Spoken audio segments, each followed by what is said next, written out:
Bonjour, je suis Damsel of Letters. Je suis doctorante en anthropologie et je m'intéresse à la décolonisation du langage en axant mes recherches sur des mécanismes de construction de référentiels identitaires dans et entre groupes de Noirs en Île-de-France. Cela fait un petit bout de temps depuis le dernier épisode et je suis sincèrement ravie de pouvoir vous retrouver, je l'espère, en pleine forme et en bonne santé pour ce nouveau Lost Study Vlog.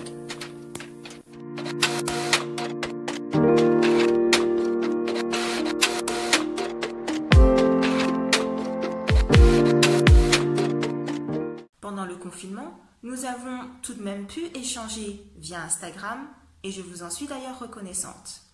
Et à travers nos discussions, j'ai pu être confortée dans la nécessité de vulgariser des notions, des concepts, d'aborder des thèmes qui nous concernent mais qui nous échappent pourtant. Pourquoi? Tout simplement parce que ces thèmes ne sont pas rendus palpables. Ces thèmes sont définis et discutés à travers des concepts et des notions qui sont posés dans des disciplines telles que l'histoire, les sciences juridiques et politiques, la philosophie, la sociologie, la linguistique ou encore l'anthropologie, mais concrètement, ils ne sortent pas de ces disciplines. Lors de nos discussions via Instagram, vous avez exprimé votre frustration quant à l'un de ces termes, la décolonisation. Il est vrai qu'au lieu de rendre la décolonisation palpable, c'est-à-dire de la saisir dans le but de l'enclencher, on finit par rentrer, par se perdre dans des discussions qui, disons-le clairement, sont de pure masturbation intellectuelle. Aucun suspense donc, je vous propose que l'on fasse un point très rapide et je l'espère assez simple sur la décolonisation.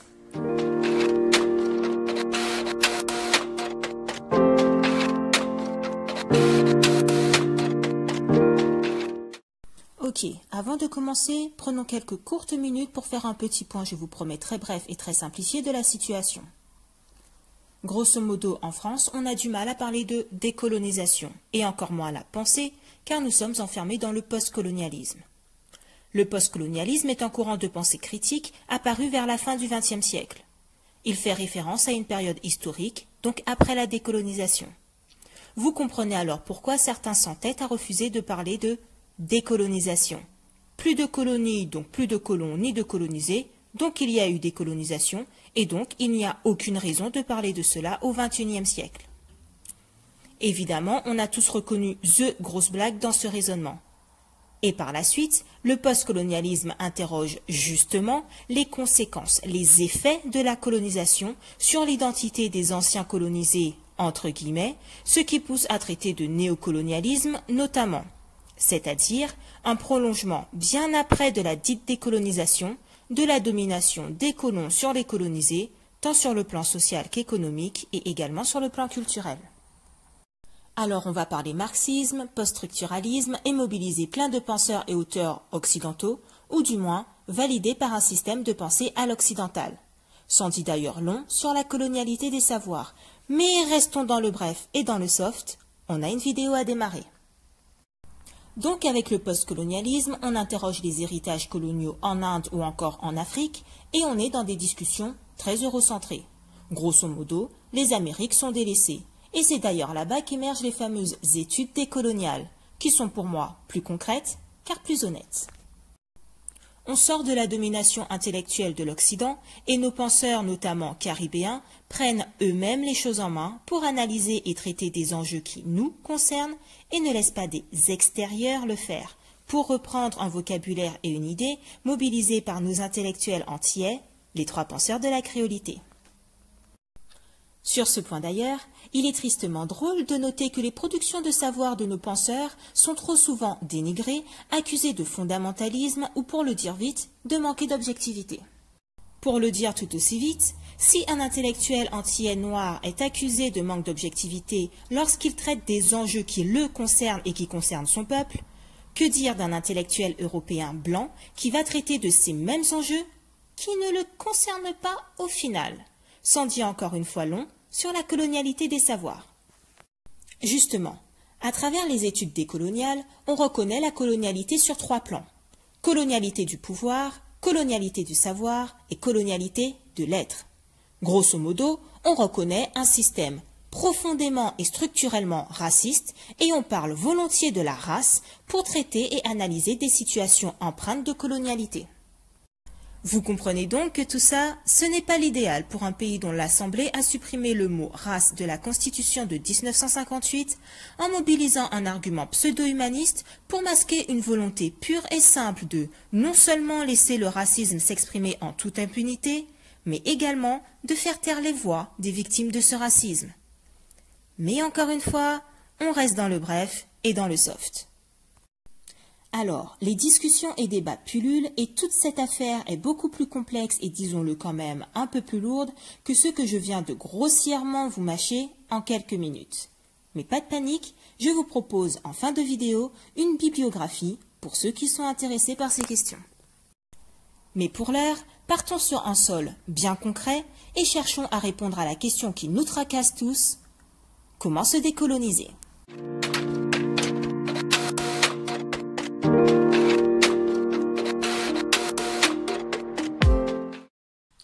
Avant toute chose, il est important de ne pas voir la décolonisation comme une idée abstraite, mais comme un processus bien réel que chacun d'entre nous doit enclencher.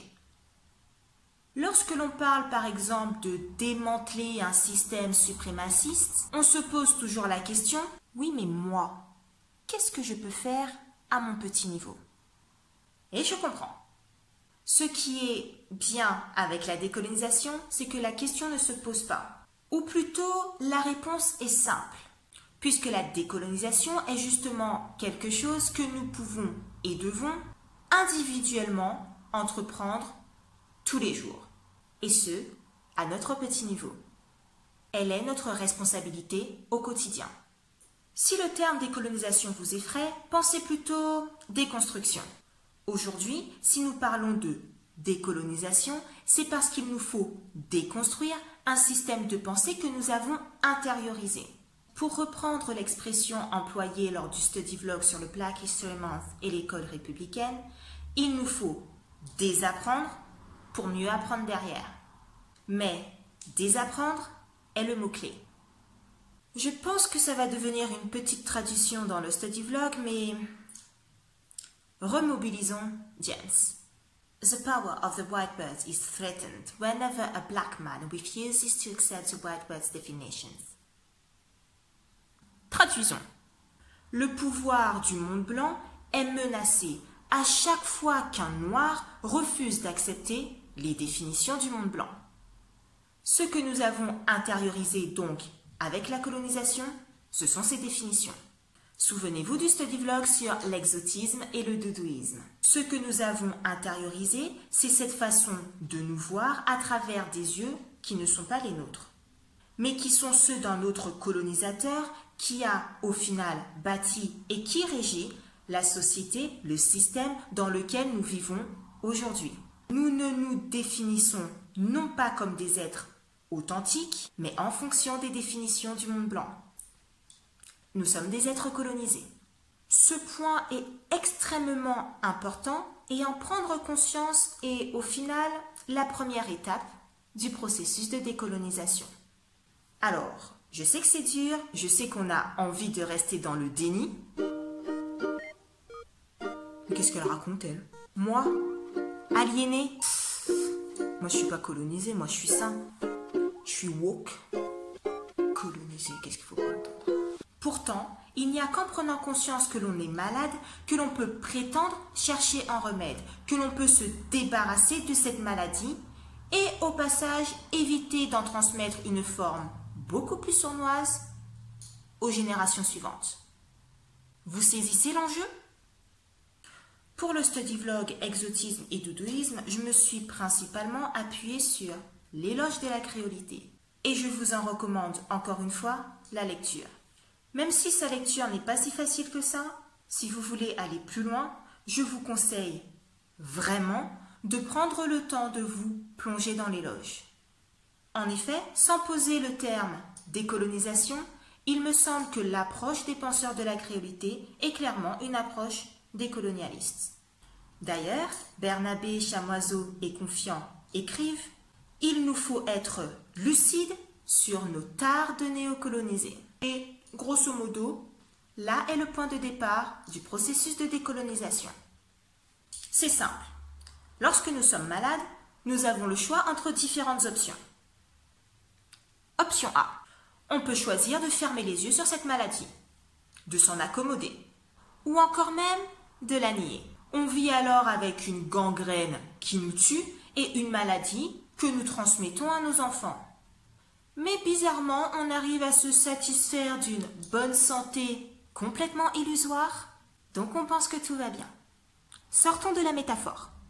Cette situation reflète le fait, pour certains, d'embrasser l'aliénation, d'embrasser leur état de coloniser, voire même de le nier.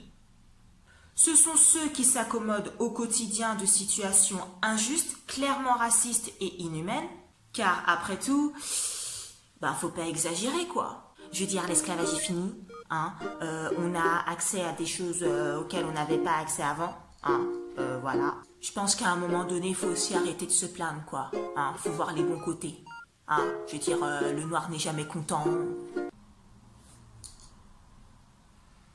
Ne choisissons pas l'option A. S'il vous plaît. Option B. On est conscient d'être malade. Dès lors, on se renseigne sur notre maladie et on veut la combattre. C'est bien, non? Plutôt encourageant et donc positif. Eh ben, pas tant que ça en fait. Le problème est que cette option présente un grand danger. Celui de nous rendre encore plus malades tout en nous persuadant que nous sommes en train de guérir et que nous sommes en train de faire des avancées incroyables. En fait, parce que nous avons intériorisé une certaine définition de la maladie et des outils pour la combattre, nous allons, en même temps que nous pensons faire quelque chose de révolutionnaire et de salvateur, nous allons aller chercher, demander ou plutôt quémander de l'aide auprès des médecins qui ont élaboré la maladie et qui nous l'ont injectée. Nous allons leur demander de mettre au point un vaccin pour enrayer la maladie qui nous décime, mais qui au final les arrange bien. Vous comprenez? Sortons de la métaphore.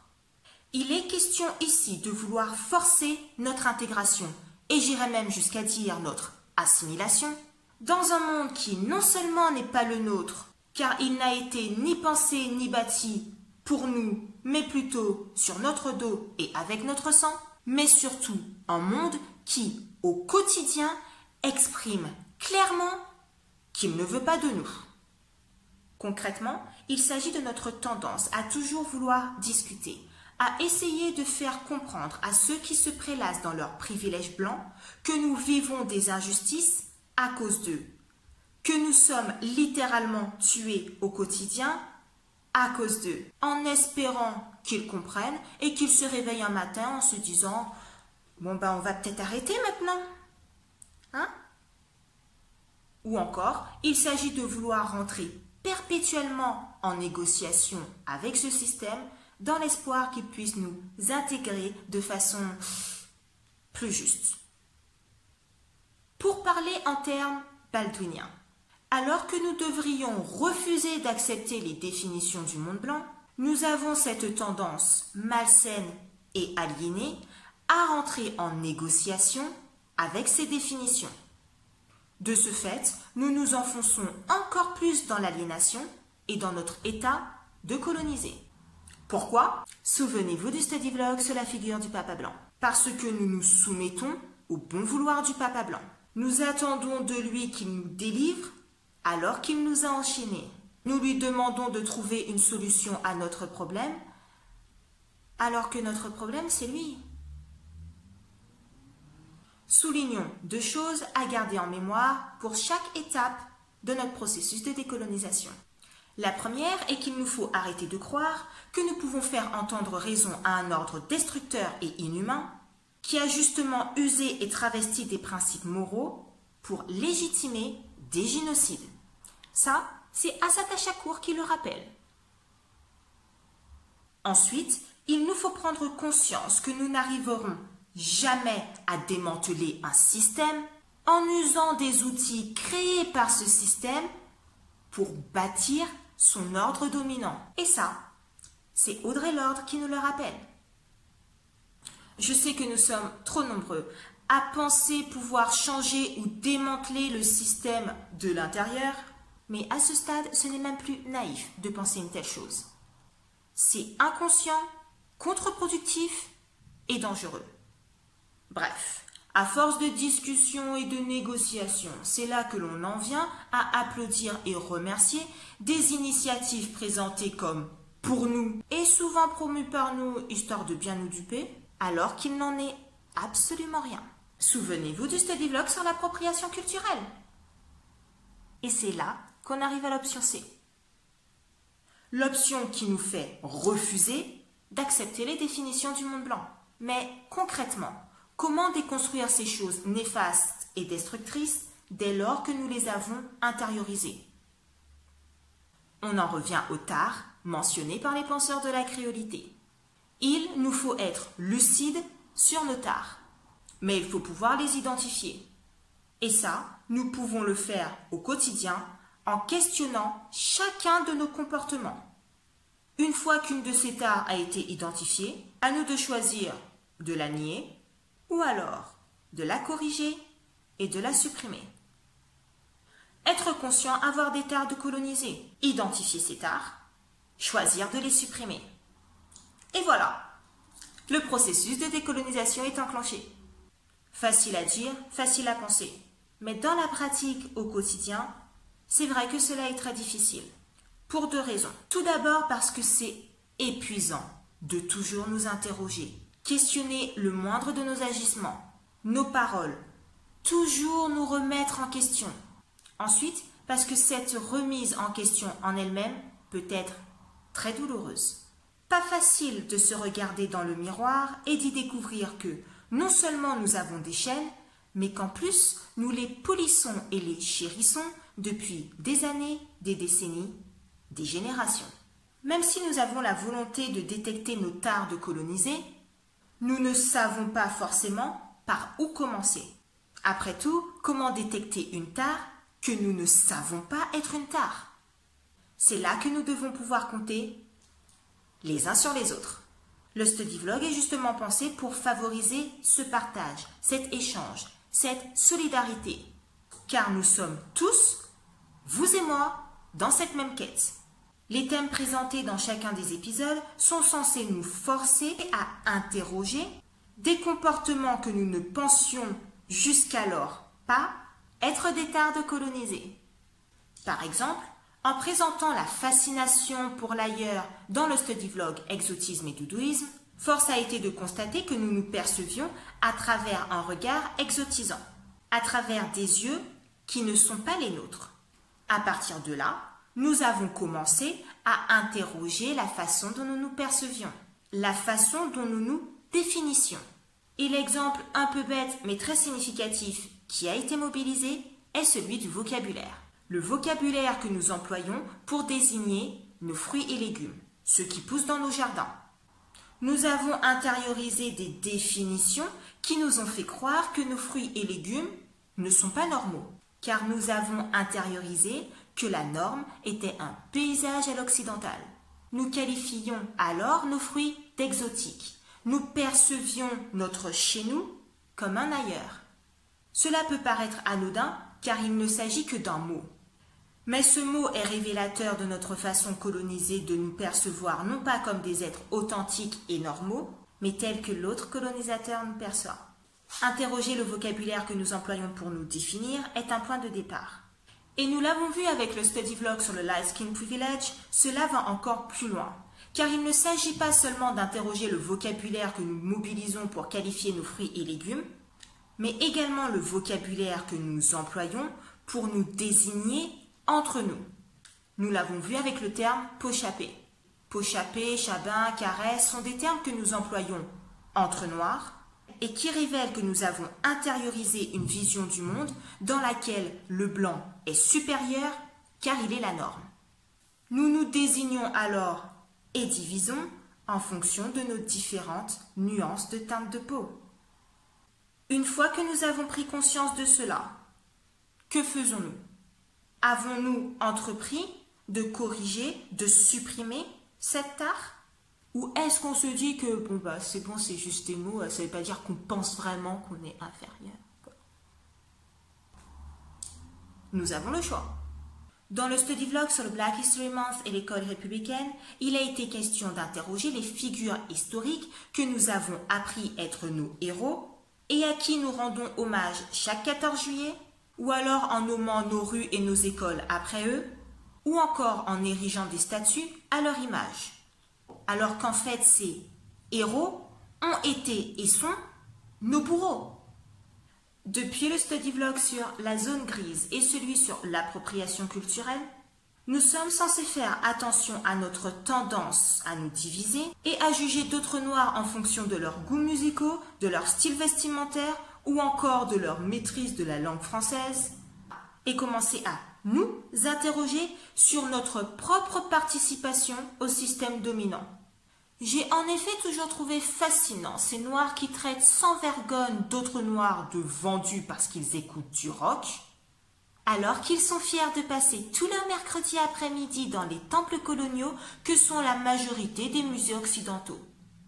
Si on veut vraiment parler de vendus... Enfin, le study vlog sur le complexe du sauveur blanc et la figure du papa blanc ne servait pas uniquement à pointer du doigt ces personnes blanches qui se sentent tellement supérieures aux noirs et en général aux non-blancs qu'elles se sentent investies d'un devoir, celui d'aller éduquer, porter secours et sauver les êtres inférieurs qu'elles pensent, même inconsciemment, que nous sommes. Non, il était surtout question de commencer à nous interroger quant à notre tendance à idolâtrer la figure du papa blanc, c'est-à-dire dans notre quotidien prendre conscience, par exemple, d'accorder plus de valeur aux dires d'un simple collègue blanc plutôt qu'à ceux de notre supérieur noir. Bref, vous l'avez compris, le study vlog n'est pas pensé juste pour vous faire découvrir des notions un peu pompeuses. Il est là pour nous faire réagir. Chaque thème présenté vise directement nos comportements, nos tares de coloniser.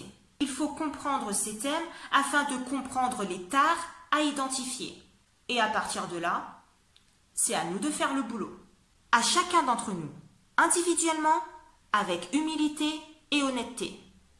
Il faut que nous puissions nous poser la question, est-ce que cette tare est la mienne? Et à partir de là, agir en conséquence. C'est-à-dire supprimer les tares que nous identifions. En d'autres termes, nous déconstruire. Ou encore, nous décoloniser. Par la même occasion, par le fait de refuser au quotidien d'accepter les définitions du monde blanc, nous menaçons le pouvoir d'un ordre suprémaciste. Vous voyez ce que nous pouvons faire à notre petit niveau? Alors, si vous ne regardiez pas le study vlog dans cette optique, ou si vous le visionniez sans enclencher derrière le fameux processus de décolonisation, je vous invite à reprendre depuis le tout premier épisode, car les thèmes sont évolutifs. C'est-à-dire qu'à chaque nouvel épisode, nous mobilisons les notions présentées dans les épisodes précédents. De plus, j'apprends en même temps que vous. J'ai plein de tares de coloniser. Je suis également en plein processus. Alors si vous avez des notions ou concepts que vous aimeriez que l'on décortique dans le study vlog, s'il vous plaît, n'hésitez pas à m'en faire part sur Instagram. Il est fort probable que les thèmes sur lesquels vous me demanderez de me repencher m'oblige à identifier des tares que je n'avais pas encore pu interroger. N'oubliez pas que nous sommes tous dans la même démarche et qu'au final, il n'y a qu'ensemble que nous pouvons restaurer notre humanité.